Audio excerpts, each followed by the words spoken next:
Hi, hello everyone. Welcome to my channel Swishti Tutorial for Maths. Karnataka SSLC Board Exam 2025-26 model question papers ಅಲ್ಲಿ second ಸೆಟ್ಟಿನ 3 marks question ಅನ್ನ ಇವತ್ತಿನ ದಿನ ನಾನು ನಿಮ್ಮ ಜೊತೆ ಹಂಚಿಕೊಳ್ತಾ ಇದ್ದೀನಿ. ಸೊ ಬನ್ನಿ ಕ್ಲಾಸ್ ಶುರು ಮಾಡೋಣ. ಸೆಕೆಂಡ್ ಪೇಪರ್ ನ 3 ಮಾರ್ಕ್ಸ್ ಕ್ವೆಶ್ಚನ್ 31st ವರೆಗೂ ಹಿಂದಿನ ವಿಡಿಯೋಸ್ ನಲ್ಲಿ ಅಪ್ಲೋಡ್ ಮಾಡಿದ್ದೀನಿ. ಸೊ ಯಾರು ಆ ವಿಡಿಯೋಗಳನ್ನ ನೋಡಿಲ್ವೋ ಸೊ ದಯವಿಟ್ಟು ವಿಡಿಯೋಸ್ ನ ನೋಡಿ ಅಂತ ಹೇಳ್ತಾ ನೆಕ್ಸ್ಟ್ ಕ್ವಶನ್ 32nd ಕ್ವಶನ್ ಬಂದ್ಬಿಟ್ಟು ಟ್ರಿಗ್ನಾಮೆಟ್ರಿಕ್ ಸಂಬಂಧಪಟ್ಟಿದ್ದು. Prove that square root of 1 plus sine A divided by 1 minus sine A is equal to secant A plus tan A ಅಂತ ಪ್ರೂವ್ ಮಾಡಿ ಅಂತ ಕೊಟ್ಟಿದ್ದಾರೆ. ಸೊ ಇದನ್ನ ಹೇಗೆ ಪ್ರೂವ್ ಮಾಡೋದು ಅಂತ ಹೇಳಿದ್ರೆ ನಾವು ಲೆಫ್ಟ್ ಸೈಡ್ ಅಲ್ಲಿ ಇರೋದನ್ನ ತಗೊಂಡು ಸಿಂಪ್ಲಿಫೈ ಮಾಡ್ತಾ ಹೋದಾಗ ರೈಟ್ ಸೈಡ್ ಅಲ್ಲಿ ಇರುವಂತಹ ವ್ಯಾಲ್ಯೂ ಬರಬೇಕು. ಸೊ ನೋಡಿ ಇಲ್ಲಿ ಹೇಗೆ ಮಾಡೋದು ಅಂತ ನೋಡೋದಾದ್ರೆ ಸೊ ನೋಡಿ ಇಲ್ಲಿ left hand side is equal to square root of 1 plus sine A divided by 1 minus sine A ಅಂತಿದೆ. ಈಗ ನಾವು ಮೊದಲು ಏನ್ ಮಾಡಬೇಕು ಅಂತ ಹೇಳಿದ್ರೆ ರ್ಯಾಷನಲೈಸೇಷನ್ ಅಂತ ಹೇಳ್ತೀವಿ. ನಾವು ಏನಪ್ಪ ರ್ಯಾಷನಲೈಸೇಷನ್ ಅಂತ ಹೇಳಿದ್ರೆ 1 plus sine A as it is ಬರ್ಕೋಬೇಕು. ಡಿನಾಮಿನೇಟರ್ ಇರುವ 1 ಮೈನಸ್ ಸೈನ್ ಎನ ಇಂಟು ಮೇಲ್ಗಡೆ ಡಿನಾಮಿನೇಟರ್ ಮತ್ತೆ ನ್ಯೂಮರೇಟರ್ ಎರಡರಲ್ಲೂ ಕೂಡ ಸೈನ್ ಚೇಂಜ್ ಮಾಡಿ ಬರ್ಕೊಳ್ಬೇಕು. ಹೇಗೆ? ಈ ರೀತಿ divided by 1 plus sine A ಅಂತ ಹೇಳಿ ಬರ್ಕೊಳ್ಬೇಕು. ಓಕೆನಾ? ಇದರ ಉದ್ದೇಶ ಇಷ್ಟೇ. ಇದರ ಸ್ಕ್ವೇರ್ ರೂಟ್ ಅನ್ನ ಕ್ಯಾನ್ಸಲ್ ಮಾಡಬೇಕಾದಂತ ಉದ್ದೇಶದಿಂದ ಈ ರೀತಿ ಮಾಡ್ತೀವಿ ನಾವು. ಸೊ ಇಲ್ಲಿ ಸ್ಕ್ವೇರ್ ರೂಟ್ ಅನ್ನ ಕ್ಯಾನ್ಸಲ್ ಮಾಡಬೇಕು ಅಂತ ಹೇಳಿದ್ರೆ ನೋಡಿ ಇಲ್ಲಿ ಏನ್ ಮಾಡಬಹುದು. ನೆಕ್ಸ್ಟ್ ಸ್ಟೆಪ್ ಬಂದ್ಬಿಟ್ಟು ಇಲ್ಲಿ ಹಿಯರ್ ಸ್ಕ್ವೇರ್ ರೂಟ್ ಆಫ್ ಇಲ್ಲಿ A minus B into A plus B ಇದೆ. ಹೌದಾ? ಅಂದ್ರೆ ಏನಂತ ಬರೀಬಹುದು ಅಲ್ಲಿ ನಾವು A plus B into A minus B ಇದ್ರೆ A square minus B square ಅಂತ ಬರೀತೀವಿ. ಸೊ ಇಲ್ಲಿ A minus B into A plus B formal ಇರೋದ್ರಿಂದ ನಾವು ಇದನ್ನ ಏನಂತ ಬರೀಬಹುದು 1 ಮೈನಸ್ ಸೈನ್ ಸ್ಕ್ವೇರ್ ಎ ಅಂತ ಬರೀಬಹುದು. 1 ಅನ್ನ ಸ್ಕ್ವೇರ್ ಮಾಡಿದ್ರೆ 1 ಬರುತ್ತೆ. ಸೊ ಹಾಗಾಗಿ ಆ ರೀತಿ ಬರ್ದಿದೆ. ನೆಕ್ಸ್ಟ್ ಮೇಲ್ಗಡೆ ಏನ್ ಮಾಡಬಹುದು ಅಂತ ಹೇಳಿದ್ರೆ 1 plus sine A into 1 plus sine A ಇರೋದ್ರಿಂದ 1 ಪ್ಲಸ್ ಸೈನ್ ಎ 2 ಬಾರಿ ಇರೋದ್ರಿಂದ ಅದನ್ನು ಕೂಡ ಹೋಲ್ ಸ್ಕ್ವೇರ್ ಅಂತ ಬರ್ಕೊಳ್ತೀವಿ. And there next step square root of 1 plus sine A whole square divided by 1 minus sine square A. ನಮಗೆ ಟ್ರಿಗ್ನಾಮೆಟ್ರಿಕ್ ಐಡೆಂಟಿಟಿ ಏನ್ ಹೇಳುತ್ತೆ ಅಂದ್ರೆ cos square A plus sine square A is equal to 1 ಅಂತ ಹೇಳುತ್ತೆ. ಈಗ ನಾವಿಲ್ಲಿ ಏನ್ ಮಾಡಬಹುದು, ಸೈನ್ ಸ್ಕ್ವೇರ್ ಎ ನ ಈಕ್ವಲ್ ಇಂದ ಆ ಕಡೆ ಕಳಿಸಿದ್ರೆ cos square A is equal to 1 minus sine square A ಆಗುತ್ತೆ. ಸೊ ಹಾಗಿದ್ರೆ 1 ಮೈನಸ್ ಸೈನ್ ಸ್ಕ್ವೇರ್ ಎ ಇರೋ ಜಾಗದಲ್ಲಿ ನಾವೇನ್ ಬರೀಬಹುದು, ಕಾಸ್ ಸ್ಕ್ವೇರ್ ಎ ಅಂತ ಬರೀಬಹುದು. ಅಲ್ಲಿಗೆ ಕಾಸ್ ಸ್ಕ್ವೇರ್ ಎ ಅಂತ ಬರೀತೀರಾ. ನೋಡಿ ಡಿನಾಮಿನೇಟರ್ ಸ್ಕ್ವೇರ್ ಇದೆ, ನ್ಯೂಮರೇಟರ್ ಸ್ಕ್ವೇರ್ ಇದೆ. So over all square root ಅನ್ನ ನಾವು ಈಗ ಕ್ಯಾನ್ಸಲ್ ಮಾಡಿ 1 plus sine A whole square ಇದ್ದಿದ್ದನ್ನ ನಾವೀಗ ಏನ್ ಬರೀಬಹುದು 1 plus sine A divided by cos A ಅಂತ ಬರ್ಕೊಡ್ಬಹುದು. ಸೊ ಅಲ್ಲಿಗೆ 1 plus sine A divided by cos A ಇದ್ದಿದ್ದನ್ನ ನೋಡಿ ಇಲ್ಲಿ ಸಪರೇಟ್ ಮಾಡಿ ಬರ್ಕೊಂಡ್ರೆ 1 by cos A plus sine A by cos A ಅಂತ ಬರ್ಕೊಳ್ಬಹುದು.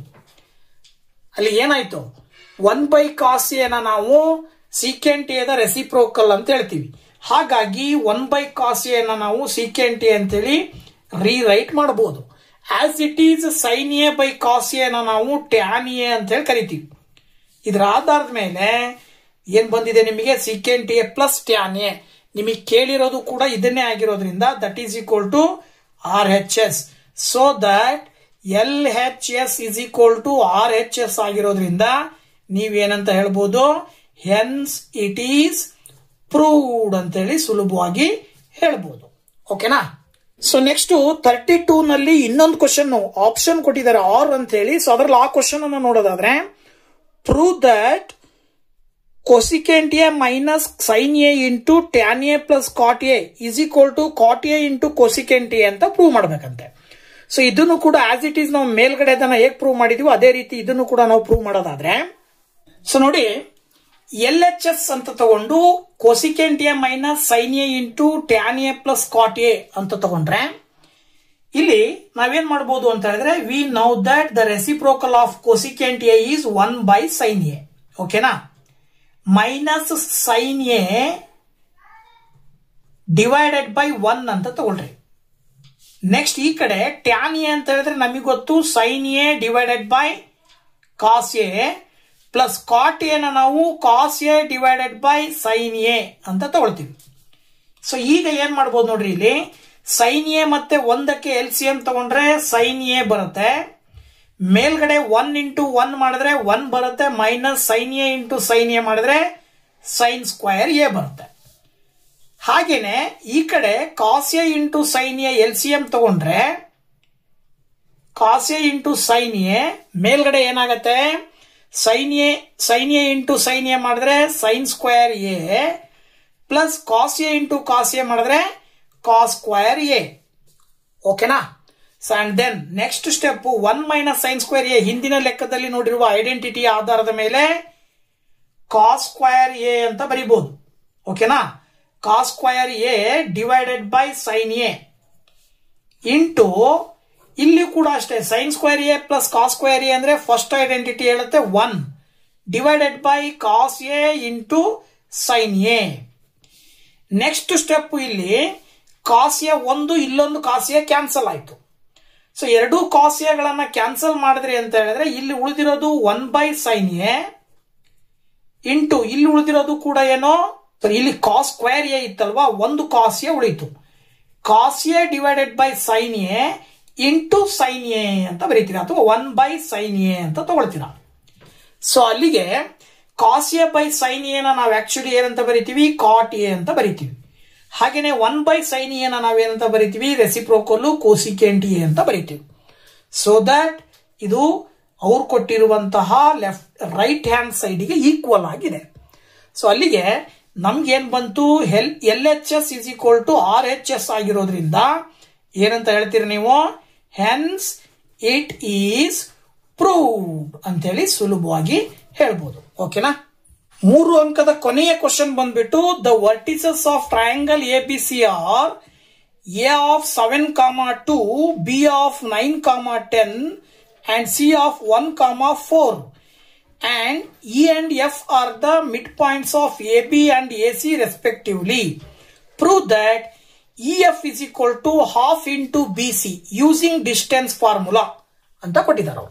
ಸೊ ಹೇಗ್ ಮಾಡಬಹುದು ಅಂತಕ್ಕಂಥದ್ದನ್ನ ನಾವಿಲ್ಲಿ ನೋಡೋದಾದ್ರೆ, ಸೊ ಅವ್ರು ಹೇಳೋ ಪ್ರಕಾರ ಒಂದು ಟ್ರಯಾಂಗಲ್ ABC ಅಂತಿದೆ ಅಂದ್ರೆ ಅದರಲ್ಲಿರುವಂತಹ 3 ವರ್ಟಿಸಸ್, ಎ ಬಂದ್ಬಿಟ್ಟು 7, 2, ಬಿ ಬಂದ್ಬಿಟ್ಟು 9, 10 ಹಾಗೇನೆ ಸಿ ಬಂದ್ಬಿಟ್ಟು 1, 4 ಅಂತ ತಗೊಂಡ್ರೆ, ಮತ್ತೇನ್ ಹೇಳ್ತಾರ ಅವರು, AB ಯ ಮಿಡ್ ಪಾಯಿಂಟ್ ಇ ಮತ್ತೆ AC ನ ಮಿಡ್ ಪಾಯಿಂಟ್ ಎಫ್. ಹಾಗಿದ್ಮೇಲೆ ನೀವೇನ್ ಕಂಡುಹಿಡಿಬೇಕಿಲ್ಲಿ, ಇ ಮತ್ತೆ ಎಫ್ ಗಳನ್ನ ಕಂಡುಹಿಡಿಬೇಕು. ಸೊ ಇ ಮತ್ತೆ ಎಫ್ ಗಳನ್ನ ಕಂಡುಹಿಡಿಬೇಕು, ಅದು ಡಿಸ್ಟೆನ್ಸ್ ಫಾರ್ಮುಲಾವನ್ನ ಬಳಸ್ಕೊಂಡು ಅಂತ ಕೊಟ್ಟಿದ್ದಾರೆ. ಸೊ ನೋಡಿ ಹೇಗೆ ಕಂಡುಹಿಡಿಬಹುದು ಅಂತಕ್ಕಂಥದ್ದನ್ನ ನೋಡೋದಾದ್ರೆ, ಮೊದಲು ನಾವು BC ಫೈಂಡ್ ಔಟ್ ಮಾಡ್ಕೊಳ್ಳೋಣ. ಸೊ BC ಯ ಲೆಂತ್ ಏನಾಗಿರ್ಬೇಕು, ಮತ್ತೇನ್ ಹೇಳಿದಾರೆ ಅವರು ಅಂದ್ರೆ, BC ಅನ್ನೋದು EF ನ BC ಯ ಅರ್ಧದಷ್ಟು EF ಇರುತ್ತೆ ಅಂತ ಅವ್ರು ಕೊಟ್ಟಿರೋದು ಫೈಂಡ್ ಔಟ್ ಮಾಡಕ್ಕೆ.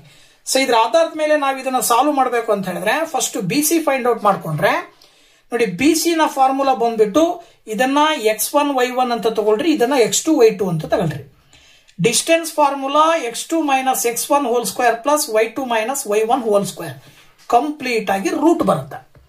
ಸೊ ವ್ಯಾಲ್ಯೂಸ್ ಅನ್ನು ನಾವೀಗ ಸಬ್ಸ್ಟಿಟ್ಯೂಟ್ ಮಾಡಿಬಿಟ್ರೆ ಏನಾಗತ್ತೆ ಅಂತ ನೋಡೋದಾದ್ರೆ, ನೋಡಿ ಇಲ್ಲಿ that is equal to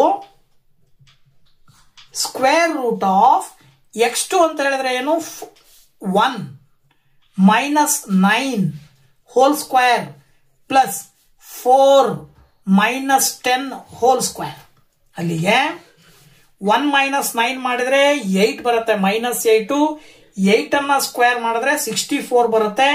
as it is ಇಲ್ಲಿ 4 ಮೈನಸ್ 10 ಮಾಡಿದ್ರೆ ಮೈನಸ್ 6 ಬರುತ್ತೆ, ಮೈನಸ್ 6 ಅನ್ನ ಸ್ಕ್ವೇರ್ ಮಾಡಿದ್ರೆ 36 ಬರುತ್ತೆ. 64 ಪ್ಲಸ್ 36 ಅನ್ನ ಆಡ್ ಮಾಡಿದ್ರೆ ನಮಗೆ 100 ಬಂತು. ಸೊ 100 ಅನ್ನ ರೂಟ್ ಇಂದ ಹೊರಗಡೆ ತೆಗೆದಾಗ 10 ಯೂನಿಟ್ ಬಂತು. So this is the distance of B to C. B ಇಂದ C ಗಿರುವಂತ ಡಿಸ್ಟೆನ್ಸ್ ಬಂದ್ಬಿಟ್ಟು 10 ಯೂನಿಟ್ ಬಂದಿದೆ. ಈಗ EF ಕಂಡಿಡಿರಿ ಅಂತ ಕೇಳಿದಾರೆ ಅವರು. EF ಕಂಡಿಡ್ಕೊಳ್ಬೇಕು ನಾವು.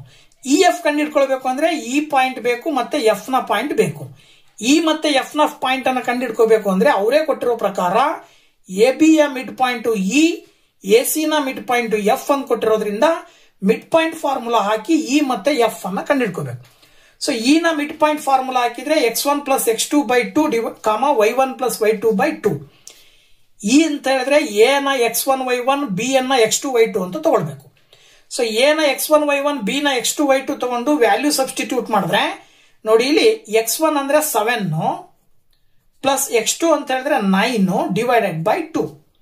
ಹಾಗೇನೆ y1 ಅಂತ ಹೇಳಿದ್ರೆ 2 ಪ್ಲಸ್ y2 ಅಂತ ಹೇಳಿದ್ರೆ 10 ಡಿವೈಡೆಡ್ ಬೈ 2.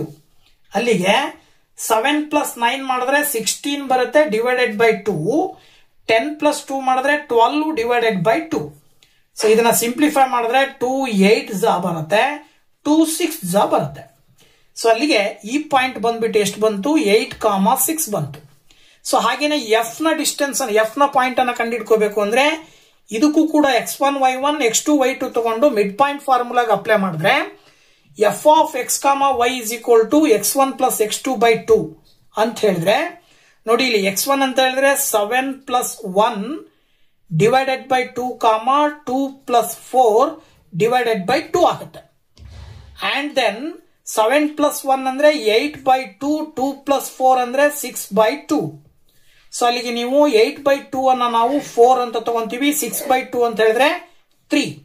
ಸೊ ಎಫ್ ನ ಪಾಯಿಂಟ್ ಬಂದ್ಬಿಟ್ಟು 4,3 ಬಂತು. ಈಗ ಇ ಎಫ್ ನ ಲೆಂತ್ ಅನ್ನ ಕಂಡುಹಿಡ್ಕೋಬೇಕು. ನೋಡಿ ಇ ಎಫ್ ನ ಲೆಂತ್ ಅನ್ನ ಕಂಡುಹಿಡ್ಕೋಬೇಕು ಅಂತ ಹೇಳಿದ್ರೆ ಇ ಎಫ್ ಅನ್ನ ಕಂಡುಹಿಡಿಬೇಕಾದಾಗ 8,6 ಅನ್ನ x1y1 ಅಂತ ತಗೊಳ್ರಿ, 4,3 ಅನ್ನ x2y2 ಅಂತ ತಗೊಳ್ರಿ.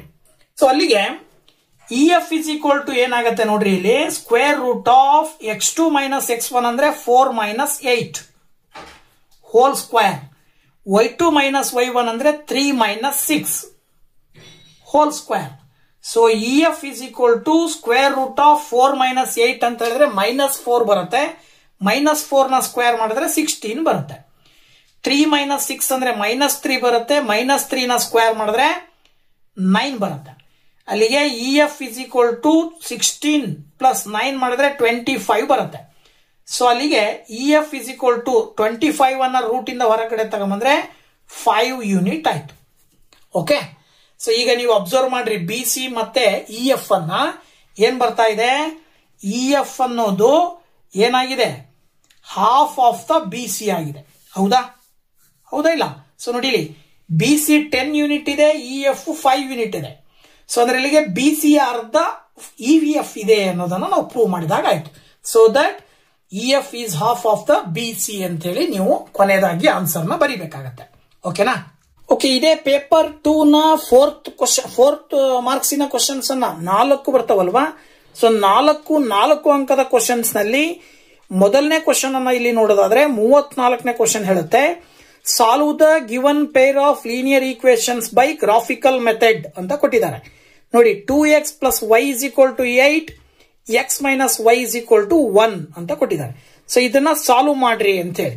ಸೊ ಇದನ್ನ ಹೇಗೆ ಸಾಲ್ವ್ ಮಾಡಬಹುದು ಅಂತಕ್ಕಂಥದ್ದನ್ನ ನೋಡೋದಾದ್ರೆ ಸೊ ನೋಡಿ ಅದೇ ಅವ್ರು ಹೇಳಿರೋ ಪ್ರಕಾರ ಎರಡು ಈಕ್ವೇಶನ್ ಅನ್ನ ಒಂದ್ ಕಡೆ ತಗೊಳ್ಬೇಕು. ಒಂದ್ ಕಡೆ 2x plus Y is equal to 8, ಇನ್ನೊಂದ್ ಕಡೆ x minus Y is equal to 1 ಅಂತ ತಗೊಳ್ರಿ. ಈಗ ನೀವು ಇಲ್ಲಿ ಎಕ್ಸ್ ಮತ್ತೆ ವೈ ಗಳಿಗೆ ಕೆಲವೊಂದು ಪಾಯಿಂಟ್ಸ್ ಗಳನ್ನ ಹಾಕ್ತಾ ಹೋದಾಗ ಕೋಆರ್ಡಿನೇಟ್ಸ್ ಸಿಗ್ತಾವೆ. ಆ ಕೋಆರ್ಡಿನೇಟ್ಸ್ ಗಳನ್ನ ಪಾಯಿಂಟ್ಸ್ ಗಳನ್ನ ನೀವು ಗ್ರಾಫಿಕಲ್ ರೆಪ್ರೆಸೆಂಟೇಷನ್ ಮಾಡಿದಾಗ ಪೇರ್ ಆಫ್ ಲೀನಿಯರ್ ಈಕ್ವೇಶನ್ಸ್ ಇನ ಲೈನ್ಸ್ ಫಾರ್ಮೇಶನ್ ಆಗ್ತಾವೆ. ಫಾರ್ಮೇಶನ್ ಆದಂತ ಲೈನ್ಸ್ ಇಂಟರ್ಸೆಕ್ಟ್ ಆಗಿತ್ತು ಅಂದ್ರೆ ಯಾವ ಪಾಯಿಂಟ್ ಅಲ್ಲಿ ಇಂಟರ್ಸೆಕ್ಟ್ ಆಗಿದೆಯೋ ಅದರ ಆಧಾರದ ಮೇಲೆ ಎಕ್ಸ್ ಮತ್ತೆ ವೈ ನ ವ್ಯಾಲ್ಯೂಸ್ ಅನ್ನ ಹೇಳ್ತೀವಿ ನಾವು. ಸೊ ಏನ್ ಮಾಡಬೇಕು ಅಂದ್ರೆ ಫಸ್ಟ್ ಸ್ಟೆಪ್ ಬಂದು ಈ 2x plus Y is equal to 8 ಮೊದಲನೇ ಈಕ್ವೇಶನ್ ನಲ್ಲಿ ಒಂದು ವೇರಿಯೇಬಲ್ ಅನ್ನ ಲೆಫ್ಟ್ ಸೈಡ್ ಅಲ್ಲಿ ಇಟ್ಕೊಳ್ರಿ, ಉಳಿದಿರೋದನ್ನೆಲ್ಲಾನು ಕೂಡ ರೈಟ್ ಸೈಡ್ ಕಳಿಸಿದ್ರೆ ನೋಡಿ ಇಲ್ಲಿ y is equal to 8, 2x ಈ ಕಡೆ ಬಂದ್ರೆ ಮೈನಸ್ 2x ಆಗುತ್ತೆ. ಈಗ ನೀವು x ಗೆ ವ್ಯಾಲ್ಯೂ ಸಬ್ಸ್ಟಿಟ್ಯೂಟ್ ಮಾಡಬೇಕು. ನೀವು ಯಾವ್ದಾದ್ರೂ ಸಬ್ಸ್ಟಿಟ್ಯೂಟ್ ಮಾಡಬಹುದು. ಸೊ ನಾನೇನ್ ಮಾಡ್ತೀನಿ, ಮೊದಲು 0 ತಗೊಳ್ತೀನಿ. x ಇಸ್ ಈಕ್ವಲ್ ಟು 0 ತಗೊಂಡಾಗ x ನ ಜಾಗದಲ್ಲಿ 0 ಅಪ್ಲೈ ಮಾಡಿದ್ರೆ 2 ಇಂಟು 0 0 ಬರುತ್ತೆ. ಸೊ ದಟ್ 8 ಮೈನಸ್ 0 8 ಬಂತು. ಸೊ ಮೊದಲನೇ ಪಾಯಿಂಟ್ ಬಂದ್ಬಿಟ್ಟು 0,8. ಹಾಗೇನೆ second time x is equal to 2 ತಗೊಳ್ತೀನಿ. ಅವಾಗ 8 ಮೈನಸ್ 2 ಇಂಟು 2 ಆಗುತ್ತೆ. 2 ಇಂಟು 2 ಮಾಡಿದ್ರೆ 4 ಬರುತ್ತೆ. ದೆನ್ 8 ಮೈನಸ್ 4 ಮಾಡಿದಾಗ 4 ಬರುತ್ತೆ. ಅಲ್ಲಿಗೆ ಸೆಕೆಂಡ್ ಪಾಯಿಂಟ್ ಬಂದ್ಬಿಟ್ಟು 2,4. ಈ ರೀತಿ ಒಂದು ಈಕ್ವೇಶನ್ ಗೆ 2 ಪಾಯಿಂಟ್ಸ್ ಗಳನ್ನ ತಗೊಳ್ಬೇಕು ನೀವು. ಸೊ ಈಗ ನೆಕ್ಸ್ಟ್ ಇನ್ನೊಂದು equation x minus Y is equal to 1 ಅಂತ ತಗೊಂಡು ಇಲ್ಲೂ ಕೂಡ ಎಕ್ಸ್ ಅನ್ನ ಆ ಕಡೆ ಕಳಿಸಿದ್ರೆ ಮೈನಸ್ ಎಕ್ಸ್ ಆಗುತ್ತೆ. ವೈಗೆ ಮೈನಸ್ ಇರೋದ್ರಿಂದ ಇದಿಷ್ಟನ್ನ ನಾವು ಮೈನಸ್ ಇಂದ ಮಲ್ಟಿಪ್ಲೈ ಮಾಡಿದ್ವಿ ಅಂದ್ರೆ y is equal to minus X ಇದ್ದಿದ್ದು ಪ್ಲಸ್ ಎಕ್ಸ್ ಆಗುತ್ತೆ, ಪ್ಲಸ್ 1 ಇದ್ದಿದ್ದು ಮೈನಸ್ 1 ಆಗುತ್ತೆ. ಈಗ ವ್ಯಾಲ್ಯೂ ಹಾಕಿದಾಗ ಸಪೋಸ್ ನಾವು ಎಕ್ಸ್ ಗೆ 2 ತಗೊಂಡ್ವಿ ಅಂದ್ರೆ 2 ಮೈನಸ್ 1 ಮಾಡಿದ್ರೆ 1 ಬರುತ್ತೆ. ಸೊ ಪಾಯಿಂಟ್ ಬಂದು 2, 1. ಸೊ ಹಾಗೇನೆ ಎಕ್ಸ್ ನ ವ್ಯಾಲ್ಯೂ 4 ತಗೊಂಡ್ರಿ ಅಂದ್ರೆ 4 ಮೈನಸ್ 1 ಮಾಡಿದ್ರೆ 3 ಬರುತ್ತೆ. ಸೊ 4, 3. ನೆಕ್ಸ್ಟ್ ಗ್ರಾಫ್ ಅನ್ನ ಈ ರೀತಿ ಹಾಕೊಳ್ತೀರಾ. ಎಕ್ಸ್ ಆಕ್ಸಿಸ್ ಮತ್ತೆ ವೈ ಆಕ್ಸಿಸ್ ಅಲ್ಲಿ ಪಾಯಿಂಟ್ಸ್ ಬರ್ಕಂತೀರಾ. First quadrant, second quadrant, third quadrant, fourth quadrant. ಈ ಕಡೆ 0ದಿಂದ ಮುಂದ್ಗಡೆ ಪಾಸಿಟಿವ್ ನಂಬರ್ಸ್ ಬರ್ತವೆ, 0ನ ಹಿಂಭಾಗದಲ್ಲಿ ನೆಗೆಟಿವ್ ನಂಬರ್ಸ್ ಬರ್ತವೆ. 0ನ ಮೇಲ್ಭಾಗದಲ್ಲಿ ಪಾಸಿಟಿವ್ ನಂಬರ್ಸ್, 0ದ ಕೆಳಭಾಗದಲ್ಲಿ ನೆಗೆಟಿವ್ ನಂಬರ್ಸ್. ಆ ಗ್ರಾಫ್ ಅಲ್ಲಿ ಒಂದೊಂದು ಸೆಂಟಿಮೀಟರ್ ಲೈನ್ ಕೊಟ್ಟಿದಾರಲ್ಲ, ಆಯಾ ಲೈನ್ ಗಳಿಗೆ ಕರೆಕ್ಟ್ ಆಗಿ ಮಾರ್ಕ್ ಮಾಡ್ಕೋಬೇಕು. ಇದಾದ ನಂತರ ಈ ಪಾಯಿಂಟ್ಸ್ ಅನ್ನ ಇಲ್ಲಿ ಗ್ರಾಫ್ ಅಲ್ಲಿ ಹಾಕ್ತಕ್ಕಂಥದ್ದು ಮುಖ್ಯ. ಇಲ್ಲಿ ಮೊದಲನೇ ಪಾಯಿಂಟ್ 0, 8 ಅಂದ್ರೆ ಏನು? ಎಕ್ಸ್ ನ ಕೋಆರ್ಡಿನೇಟ್ 0, ವೈ ನ ಕೋಆರ್ಡಿನೇಟ್ 8 ಅಂತ ಅರ್ಥ. ಸೊ 0 ಎಕ್ಸ್ ನ ಕೋಆರ್ಡಿನೇಟ್ 0 ಅಂತ ಹೇಳಿದ್ರೆ ಎಕ್ಸ್ ನ ಮೇಲೆ 0 ಇಲ್ಲಿದೆ. ವೈ ನ ಕೋಆರ್ಡಿನೇಟ್ 8 ಅಂತ ಹೇಳಿದ್ರೆ ವೈ ನ ಮೇಲೆ ಇಲ್ಲಿದೆ. ಸೊ ಅಲ್ಲಿಗೆ ಪಾಯಿಂಟ್ ಇಲ್ಲಿಗೆ ಮಾರ್ಕ್ ಮಾಡಬೇಕಾಗತ್ತೆ ನೀವು. ಮೊದಲನೇ ಪಾಯಿಂಟ್ ಏನ್ ಪಾಯಿಂಟ್ ಹೆಸರಿದ್ರದ್ದು? 0, 8. ಅಂಡ್ ನೆಕ್ಸ್ಟ್ ಬಂದ್ಬಿಟ್ಟು ನೀವು ಯಾವ ತಗೊಂತೀರಾ? 2, 4 ಅಲ್ವಾ? ಸೊ ಎಕ್ಸ್ ಆಕ್ಸಿಸ್ ಅಲ್ಲಿ 2 ಇಲ್ಲಿದೆ, ವೈ ಆಕ್ಸಿಸ್ ಅಲ್ಲಿ 4 ಇಲ್ಲಿದೆ. ಸೊ ಈ 2 ನ ನೇರವಾಗಿ 4ರ ತನಕ ಹೋಗ್ಬೇಕು. ಈ ಪಾಯಿಂಟ್ ಅನ್ನ ಮಾರ್ಕ್ ಮಾಡಬೇಕು. ಈ ಪಾಯಿಂಟ್ ಅನ್ನ ನೀವು 2, 4 ಅಂತ ತಗೊಳ್ತೀರಾ. ಅಲ್ಲಿಗೆ ಒಂದು ಲೈನ್ ಫಾರ್ಮೇಶನ್ ಆಯ್ತು. ಆ ಒಂದು ಮಾರ್ಕ್ ಮಾಡಿರುವಂತಹ ಪಾಯಿಂಟ್ಸ್ ಗಳಿಗೆ ನೀವೇನ್ ಮಾಡ್ಬೇಕಾಗತ್ತೆ? ಸ್ಕೇಲ್ ತಗೊಂಡು ಲೈನ್ ಹಾಕ್ಬೇಕಾಗತ್ತೆ. ಇದೇ ರೀತಿ ನೆಕ್ಸ್ಟ್ ಈ ಪಾಯಿಂಟ್ಸ್ ಅನ್ನ ಮಾರ್ಕ್ ಮಾಡೋದಾದ್ರೆ 2, 1 ಅಂತ ಹೇಳಿದ್ರೆ ಎಕ್ಸ್ ಆಕ್ಸಿಸ್ ಅಲ್ಲಿ 2, ವೈ ಆಕ್ಸಿಸ್ ಅಲ್ಲಿ 1 ಅಂದ್ರೆ ಇಲ್ಲಿ ಬರುತ್ತೆ ಪಾಯಿಂಟ್. ಹಾಗೇನೆ 4, 3 ಅಂದ್ರೆ ಎಕ್ಸ್ ಆಕ್ಸಿಸ್ ಅಲ್ಲಿ 4, ವೈ ಆಕ್ಸಿಸ್ ಅಲ್ಲಿ 3 ಅಂತ ಹೇಳಿದ್ರೆ ಇಲ್ಲಿ ಬರುತ್ತೆ. ಓಕೆನಾ? ಸೊ ಈ ಎರಡು ಪಾಯಿಂಟ್ ಗಳನ್ನ ಟಚ್ ಆಗೋ ರೀತಿಯಲ್ಲಿ, ಇಂಟರ್ಸೆಕ್ಟ್ ಆಗೋ ರೀತಿಯಲ್ಲಿ ನೀವು ಒಂದು ಲೈನ್ ಅನ್ನ ಹಾಕ್ಬೇಕಾಗತ್ತೆ. ಸೊ ಈ ರೀತಿ ಲೈನ್ ಹಾಕಿದಾಗ ಇದು X minus Y is equal to 1 ಆ ಒಂದು ಈಕ್ವೇಶನ್ ಲೈನ್ ಆದ್ರೆ, ಈ line 2x plus Y is equal to 8 ಆ ಒಂದು ಈಕ್ವೇಶನ್ ಲೈನ್. ಈ ಎರಡು ಲೈನ್ಸ್ ಒಂದು ಪಾಯಿಂಟ್ ಅಲ್ಲಿ ಎಲ್ಲಿ ಇಂಟರ್ಸೆಕ್ಟ್ ಆಗ್ತಾವಲ್ಲ, ಆ ಪಾಯಿಂಟಿನ ನೇರವಾಗಿ ಎಕ್ಸ್ ಆಕ್ಸಿಗೆ ಒಂದು ಲೈನು, ವೈ ಆಕ್ಸಿಸಿಗೆ ಒಂದು ಲೈನು ಹಾಕೊಳ್ರಿ. ನೋಡಿ, ಎಕ್ಸ್ ಆಕ್ಸಿಸಿಗೆ ಒಂದು ಲೈನ್ ಅನ್ನ ಡಾಟ್ ಲೈನ್ ಹಾಕೊಳ್ರಿ. ಹಾಗೆ ವೈ ಆಕ್ಸಿಸಿಗೆ ಒಂದು ಡಾಟ್ ಲೈನ್ ಅನ್ನ ಹಾಕಿದ್ರಿ ಅಂದ್ರೆ ಪಾಯಿಂಟ್ ಎಕ್ಸ್ ಆಕ್ಸಿಸ್ ಮೇಲೆ ಏನ್ ಪಾಯಿಂಟ್ ಬರುತ್ತಲ್ಲ, ಇದು ಎಕ್ಸ್ ನ value. So X is equal to 3. Y axis ನ ಮೇಲೆ ಏನ್ ಪಾಯಿಂಟ್ ಬರುತ್ತಲ್ಲ ಅದನ್ನ ನಾವು ವೈ ನ ವ್ಯಾಲ್ಯೂ ಅಂತ ಕರಿತೀವಿ. That is equal to 2. So ನಮಗೆ ಎಕ್ಸ್ ಮತ್ತೆ ವೈ ನ ಬೆಲೆ ಕಂಡುಹಿಡಿಯಿರಿ ಅಂದಿದ್ದಾರೆ. So that X is equal to 3, Y is equal to 2 ಅಂತ ಹೇಳಿ ಸುಲಭವಾಗಿ ಬರೀಬಹುದು. ಸೊ ಇದು 4 ಅಂಕದ ಕ್ವಶನ್. ಸೊ ಇದನ್ನ ಕರೆಕ್ಟ್ ಆಗಿ ಸ್ಟೆಪ್ ಬೈ ಸ್ಟೆಪ್ ಮಾಡ್ತಾ ಹೋಗ್ಬೇಕು. ನೀವು ಇದರಲ್ಲಿ ಯಾವ್ದಾದ್ರು ಒಂದು ಸ್ಟೆಪ್ ಅನ್ನ ಹಾರಿಸಿದ್ರು ಮಾರ್ಕ್ಸ್ ಲೆಸ್. ಓಕೆನಾ? ಸೊ ಅದರ ಕಡೆ ಗಮನ ಇರಲಿ. ಸೊ ನೆಕ್ಸ್ಟ್ 4 ಮಾರ್ಕ್ಸ್ ಕ್ವಶನ್ ನಲ್ಲಿ 35th ಕ್ವಶನ್ ಬಂದ್ಬಿಟ್ಟು, the sum of the first 6 terms of an arithmetic progression is 42 if the ratio of the 10th term to the 30th term of the progression is 1:3, then find the 13th term of the progression ಅಂತ ಕೇಳಿದ್ದಾರೆ.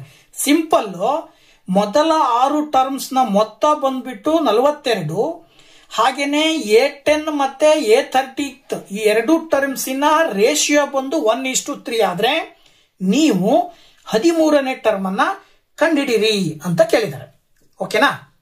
So ನೋಡಿ, ಅವ್ರು ಹೇಳೋ ಪ್ರಕಾರ S6 is equal to 42, A10 is to A30 is equal to 1:3.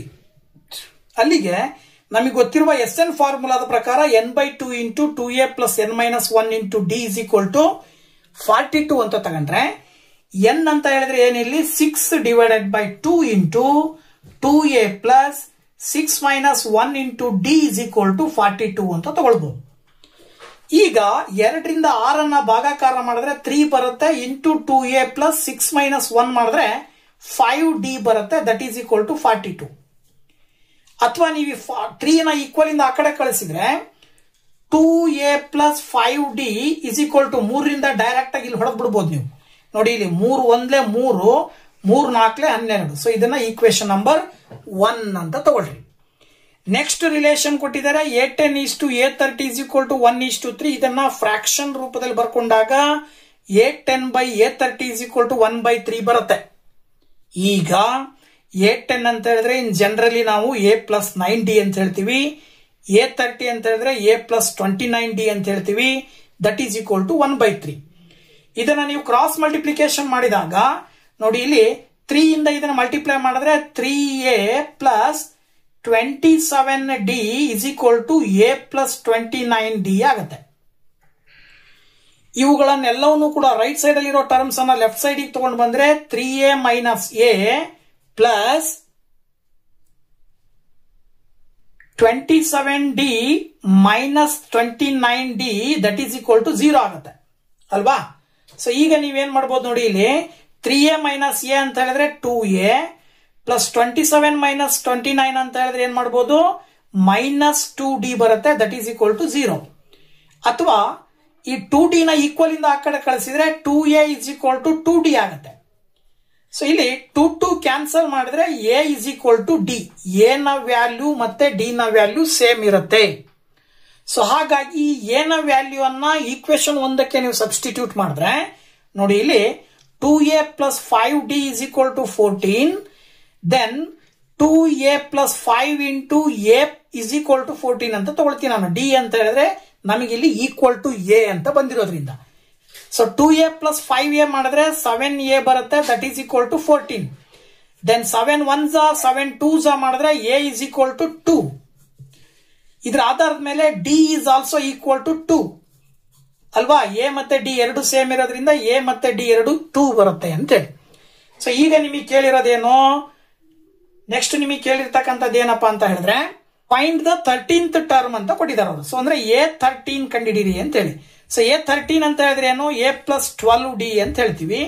ಅಲ್ಲಿಗೆ 2 + 12 × 2 ಮಾಡಿದ್ರೆ 2 + 12 2s 14 ಬರುತ್ತೆ, 24 ಬರುತ್ತೆ. ಅಲ್ಲಿಗೆ 2 + 24 ಮಾಡಿದ್ರೆ 26. This is the 13th term. ನಿಮಗೆ ಕೇಳಿರುವಂತ ವ್ಯಾಲ್ಯೂ ಬಂದ್ಬಿಟ್ಟು A13. ಸೊ A13 ಈಸ್ 26 ಅಂತ ಹೇಳಿ ನೀವು ಸುಲಭವಾಗಿ ಹೇಳಬಹುದು.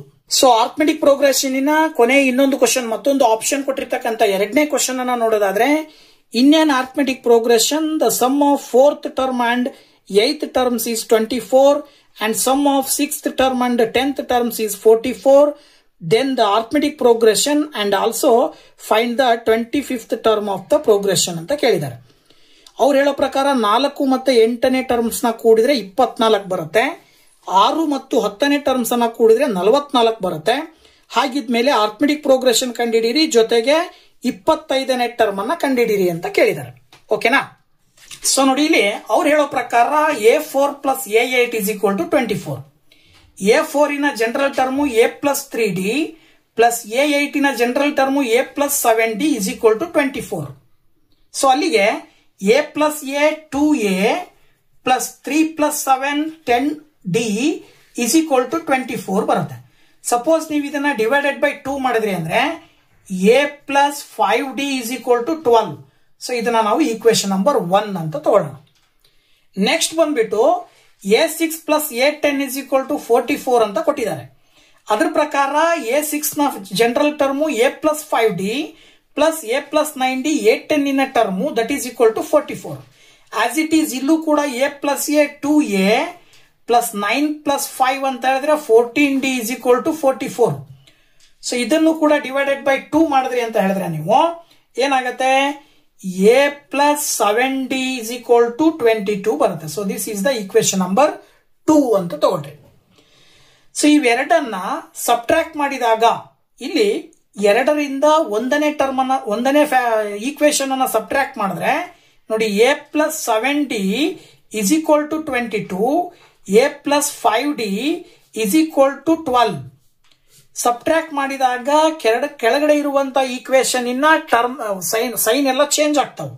ಸೊ +A - A ಕ್ಯಾನ್ಸಲ್ ಆದ್ರೆ 7ರಲ್ಲಿ 5 ಕಳೆದ್ರೆ 2D ಬರುತ್ತೆ. 22 ನಲ್ಲಿ 12 ಕಳೆದ್ರೆ 10 ಬರುತ್ತೆ. ಸೊ 2 1s 2 10s ಮಾಡಿದ್ರೆ D = ಏನ್ ಬಂತು 5 ಬಂತು. So D is equal to 5 ಬಂತು ಅಂತ ಅಂದ್ಮೇಲೆ ಇದನ್ನ ಏನ್ ಮಾಡಬೇಕು, ಒಂದನೇ ಈಕ್ವೇಶನ್ ಸಬ್ಸ್ಟಿಟ್ಯೂಟ್ ಮಾಡಬೇಕು. ಏನ್ ಮಾಡಬೇಕು, substitute the value of D in 1 ಅಂತ ತಗೊಂಡ್ರೆ ನೋಡಿ, A plus 5d is equal to 12 ಇದೆ. ಅಲ್ಲಿಗೆ ಎ ಪ್ಲಸ್ 5 ಇಂಟು 5 ಅಂತ ತಗೊಳ್ತೀವಿ ನಾವು ಅಲ್ವಾ. ಸೊ ಯಾಕಂದ್ರೆ ಡಿ ಅಂದ್ರೆ 5 ಬಂದಿದೆ. ಅಲ್ಲಿಗೆ ಎ ಇಸ್ ಈಕ್ವಲ್ ಟು ಏನಾಗತ್ತೆ ನೋಡಿ, ಇಲ್ಲಿ 5 ಇಂಟು 5 25 ಆಗತ್ತೆ. ಈಕ್ವಲ್ ಇಂದ ಆ ಕಡೆ ಹೋದ್ರೆ -25 ಆಗತ್ತೆ. ಅಲ್ಲಿಗೆ ಅದರ ಅರ್ಥ 12 - 25 ಮಾಡಿದ್ರೆ -13 ಬರುತ್ತೆ. So that A is equal to -13 ಬಂತು. ಡಿ ನ ಬೆಲೆ 5 ಬಂತು, ಎ ನ ಬೆಲೆ -13 ಬಂತು. ಈಗ ನಿಮಗೆ ಆರ್ಥಮೆಟಿಕ್ ಪ್ರೋಗ್ರೆಷನ್ ಹೇಳ್ರಿ ಅಂತ ಹೇಳಿದಾರೆ ಅವರು. ಸೊ ಆರ್ಥಮೆಟಿಕ್ ಪ್ರೋಗ್ರೆಷನ್ ಇನ್ನ ಜನರಲ್ ಫಾರ್ಮ್ಸ್ ಬಂದು A plus D, A plus 2d dot dot dot ಅಂತ ಹೇಳ್ತೀವಿ ನಾವು. ಆ ವ್ಯಾಲ್ಯೂಸ್ ಅನ್ನ ಸಬ್ಸ್ಟಿಟ್ಯೂಟ್ ಮಾಡಿದ್ರೆ ಎ ಬಂದ್ಬಿಟ್ಟು -13 ಇದೆ, ಎ ಪ್ಲಸ್ ಡಿ ಅಂತ ಹೇಳಿದ್ರೆ -13 ಪ್ಲಸ್ 5, ಹಾಗೇನೆ -13 plus 2 into 5 dot dot dot ಅಂತ ಬರೀಬಹುದು. ಆಗ -13 ಪ್ಲಸ್ 5 ಒಂದು -1 ಪ್ಲಸ್ ಇರೋದ್ರಿಂದ ಕಳೆದು ಬಿಟ್ಟು ದೊಡ್ಡ ಸಂಖ್ಯೆ ಚಿಹ್ನೆ ಹಾಕ್ತಿವಿ.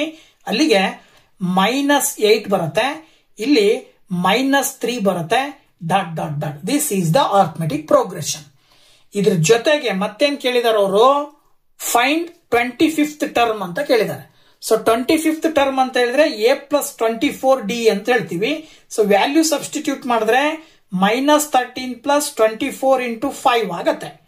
ಅಲ್ಲಿಗೆ -13 ಪ್ಲಸ್ 24 ಇಂಟು 5 ಮಾಡಿದ್ರೆ 120 ಬರುತ್ತೆ. ಓಕೆನಾ. ಸೊ ಅಲ್ಲಿಗೆ 120 ನಲ್ಲಿ -13 ಅನ್ನ ಕಳೆದ್ರಿ ಅಂತ ಹೇಳಿದ್ರೆ 107 ಬರುತ್ತೆ. That is the answer. ಓಕೆನಾ. ಸೊ ಈ ಒಂದು ವಿಡಿಯೋದಲ್ಲಿ 3 ಮಾರ್ಕ್ಸ್ ಮತ್ತೆ 4 ಮಾರ್ಕ್ಸ್ ಕ್ವಶನ್ಸ್ ನ ಕೆಲವು ಕ್ವಶನ್ಸ್ ನ ಇವತ್ತಿನ ದಿನ ನಿಮ್ ಜೊತೆ ಹಂಚ್ಕೊಂಡಿದ್ದೀನಿ. ಉಳಿದಿರುವಂತಹ 4 ಮಾರ್ಕ್ಸ್ ಮತ್ತೆ 5 ಮಾರ್ಕ್ಸ್ ಕ್ವಶನ್ ಅನ್ನ ನೆಕ್ಸ್ಟ್ ವಿಡಿಯೋದಲ್ಲಿ ಅಪ್ಲೋಡ್ ಮಾಡ್ತೀನಿ ಅಂತ ಹೇಳ್ತಾ, once again thank you very much. Bye bye.